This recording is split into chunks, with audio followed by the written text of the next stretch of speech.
প্রিয়ঙ্কু পান্ডের উপরে গুলি চালানো কেসে এদের নাম আছে, আবার তারাই একে মারে।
জগদ্দল থানার এলাকার মধ্যে সব জায়গা ক্যামেরা লাগানো আছে।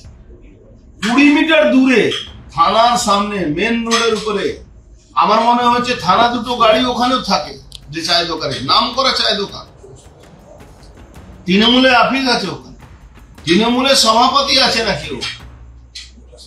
2 বছর 1.5 বছর আগে আমার মনে হচ্ছে ওর উপরে আবার এই গুলি চলেছে, আবার আবার অ্যাটাক হয়েছিল এই অশোক। আজকে তাকে আবার মেরেছে। ভাবুন, এরাই প্রিয়ঙ্কু পান্ডের উপরে গুলি চালিয়েছিল, বোম চালিয়েছিল। এদেরকে প্রিয়ঙ্কু পান্ডের উপরে গুলি চালানো কেসে এদের নাম আছে, আবার তারাই একে মারে।